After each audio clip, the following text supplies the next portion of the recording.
नमस्कार। World news में आज ईरान और अमेरिका में अब कभी भी जंग छिड़ सकती है। अमेरिकी राष्ट्रपति डोनाल्ड ट्रंप के रुख से यह साफ हो गया है। उन्होंने ईरान को गंभीर नतीजे भुगतने की चेतावनी भी दी है। वहीं ईरान ने भी साफ कर दिया है कि वो हर हमले का कड़ा जवाब देगा।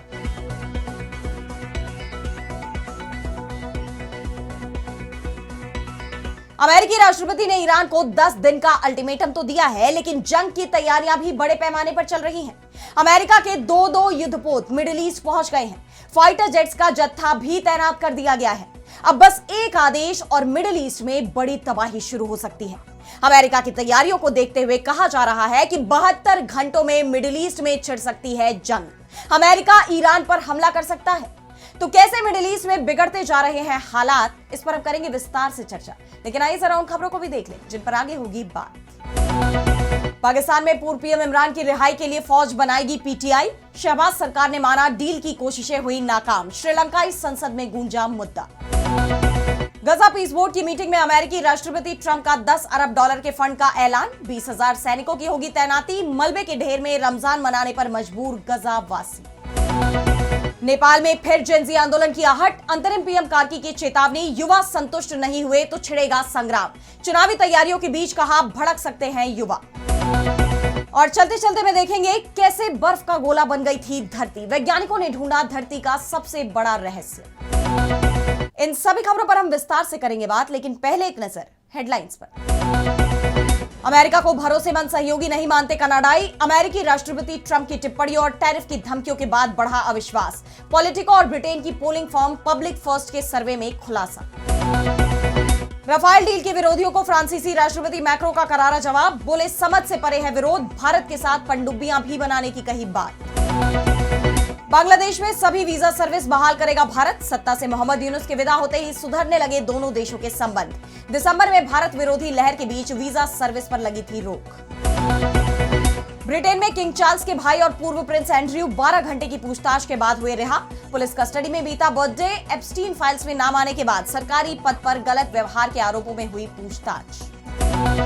तो ईरान और अमेरिका में जंग का काउंटडाउन शुरू हो गया है। अमेरिकी राष्ट्रपति डोनाल्ड ट्रंप के तेवरों से साफ हो गया है कि अब जंग ही एकमात्र रास्ता है। अमेरिकी राष्ट्रपति ने साफ कह दिया है कि अमेरिका ईरान को किसी भी हालत में परमाणु हथियार नहीं बनाने देगा। यह बात अमेरिकी प्रशासन ने ईरान को पहले ही साफ बता दी है। अमेरिका को ईरान के साथ कुछ जरूरी कदम उठाने होंगे ताकि इस परमाणु हथियार के मुद्दे का स्थायी समाधान निकाला जा सके। आने वाले 10 दिनों के अंदर हालात और ज्यादा साफ हो जाएंगे। यानी ट्रंप ने साफ संकेत दे दिया है कि अगले 10 दिन में ईरान पर उनका फैसला साफ होगा। या तो इस दौरान ईरान अमेरिका की शर्तों के आगे सरेंडर कर दे या फिर उसे जंग का सामना करना पड़ेगा। ट्रंप ने सीधे हमले की धमकी तो नहीं दी, लेकिन यह जरूर कहा कि अमेरिका को ईरान के साथ एक सार्थक और ठोस समझौता करना होगा। तेहरान को परमाणु समझौते पर सहमत होना होगा, वरना उसे गंभीर नतीजों का सामना करना पड़ेगा। अब ट्रंप भले ही समझौते की बात कह रहे हैं, लेकिन उनके बयानों को लेकर ईरान का कहना है कि अमेरिकी राष्ट्रपति की टिप्पणियां सैन्य आक्रामकता के वास्तविक खतरे का संकेत देती हैं।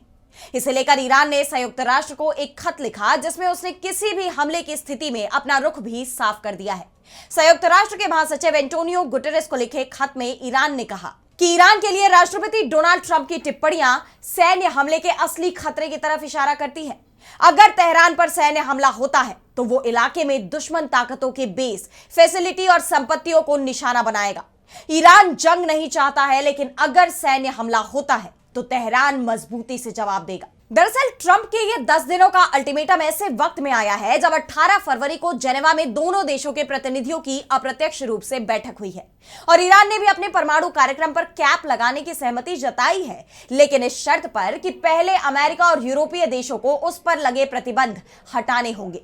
लेकिन ट्रंप जिस तरह इस वार्ता की शर्तें बदलते जा रहे हैं, ऐसे में कोई सहमति बनना मुश्किल है। वो जानबूझकर ईरान पर उसके मिसाइल कार्यक्रम को खत्म करने का दबाव बना रहे हैं, जबकि ईरान तो उस पर बात भी करने को तैयार नहीं है। ऐसे में साफ है कि ट्रंप बातचीत नहीं, जंग की ही तैयारी में है। और जिस तरह ट्रंप ईरान की घेराबंदी में जुटे हुए हैं, उससे यह दिखाई भी दे रहा है। वॉल स्ट्रीट जर्नल की एक रिपोर्ट के मुताबिक अमेरिकी सेना ने अत्याधुनिक F-35 और F-22 लड़ाकू विमानों को ईरान के पास तैनात किया हुआ है। 2003 में इराक पर हमले के बाद यह पहला मौका है जब अमेरिका ने इतनी बड़ी संख्या में F-35 और F-22 लड़ाकू विमानों को मध्य पूर्व में तैनात किया है। इनके साथ ही बड़ी संख्या में इलेक्ट्रॉनिक वॉरफेयर विमान, एरियल रिफ्यूलिंग विमान और मिलिट्री ट्रांसपोर्ट विमान भी मध्य पूर्व पहुंच चुके हैं। इसके अलावा 2 अमेरिकी कैरियर बैटल ग्रुप ईरान के पास मौजूद हैं। इनमें से एक यूएसएस अब्राहम लिंकन ईरान से सिर्फ 700 किलोमीटर की दूरी पर मौजूद है, वहीं दूसरा USS Gerald R Ford middle east पहुंच चुका है।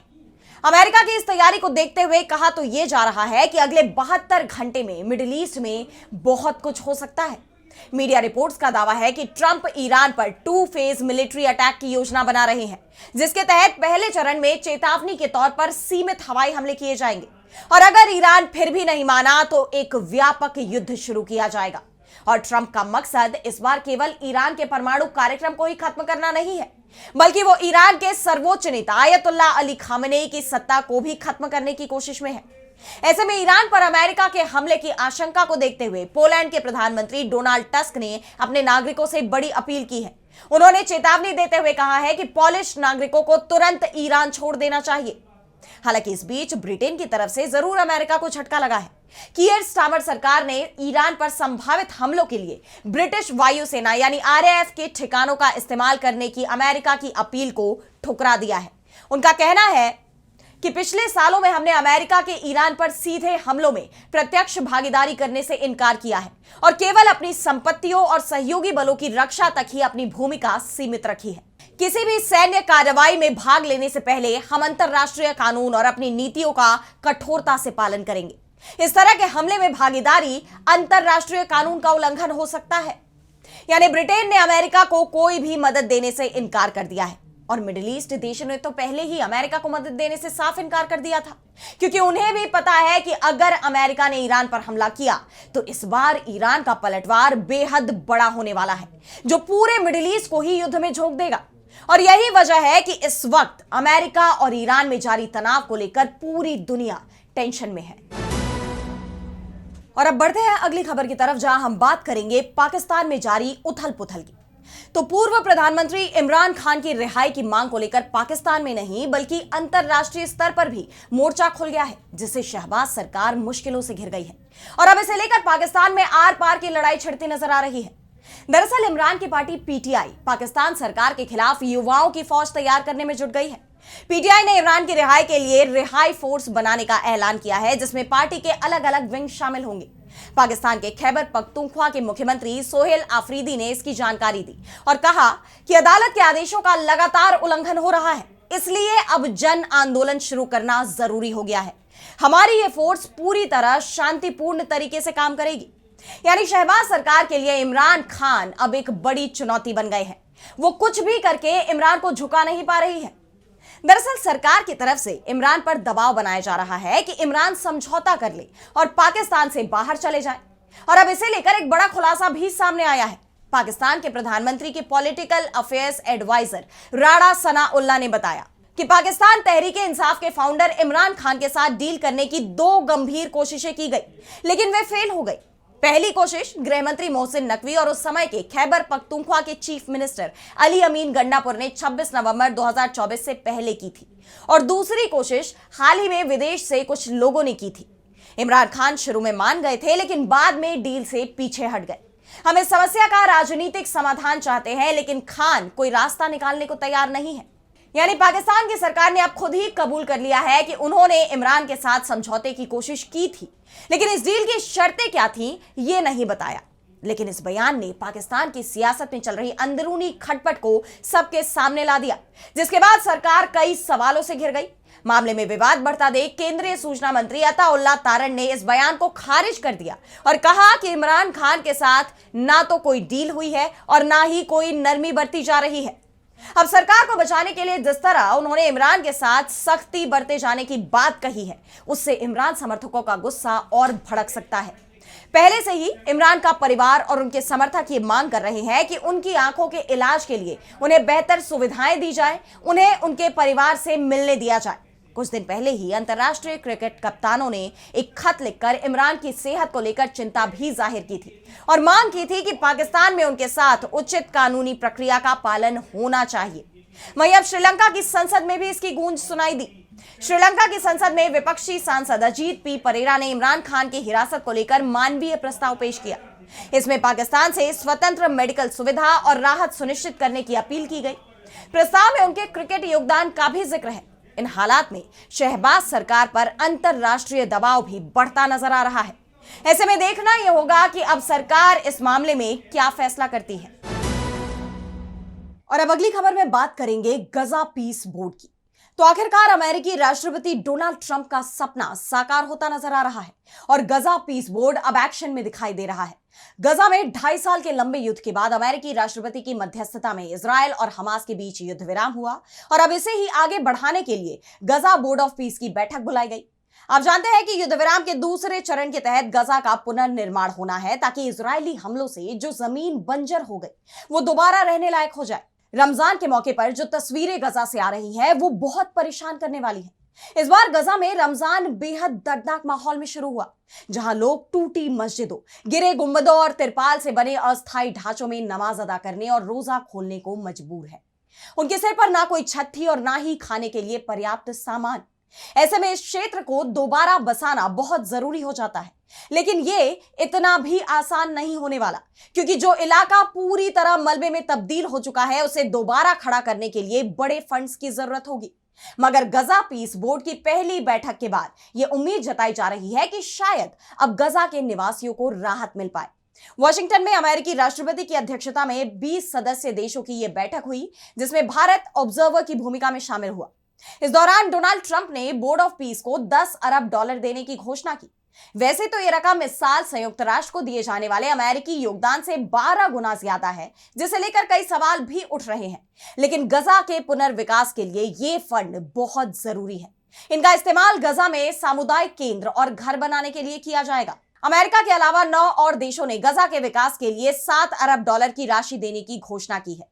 इस सूची में कजाकिस्तान, अजरबैजान, संयुक्त अरब अमीरात, मोरक्को, बहरीन, कतर, सऊदी अरब, उज्बेकिस्तान और कुवैत का नाम शामिल है। वहीं हालात स्थिर करने के लिए इंडोनेशिया, मोरक्को, कजाकिस्तान, कोसोवो और अल्बानिया ने गजा में सेना भेजने का फैसला किया है। शुरुआत में इन देशों के 20,000 सैनिकों को गजा में तैनात किया जाएगा और मिस्र इन सैनिकों को ट्रेन करेगा। शांति सेना का काम स्थानीय सुरक्षा के अलावा हमास को घुटनों पर लाना भी है। युद्ध विराम की शर्तों के मुताबिक हमास को शांति सेना के सामने अपने हथियार सरेंडर करने होंगे। हालांकि इजरायल की तरफ से लगातार सीजफायर के उल्लंघन को देखते हुए हमास ने ऐसा करने से साफ इनकार कर दिया है। ऐसे में अब फंड और सुरक्षा के लिए शांति सेना पर भले ही फैसला हो गया हो, लेकिन गजा में शांति कायम रखना और वहां के लोगों को एक आम जिंदगी मुहैया कराना अभी भी एक चुनौती बना हुआ है। देखना यह होगा कि अब यह पीस बोर्ड कैसे अपने प्लान को एग्जीक्यूट करता है। और अब अगली खबर में बात करेंगे नेपाल की। तो नेपाल में एक बार फिर बड़े आंदोलन की आहट सुनाई दे रही है। एक बार फिर युवाओं के सड़कों पर उतरने की चेतावनी दी जा रही है और ये चेतावनी किसी और ने नहीं बल्कि अंतरिम प्रधानमंत्री सुशीला कार्की ने दी है।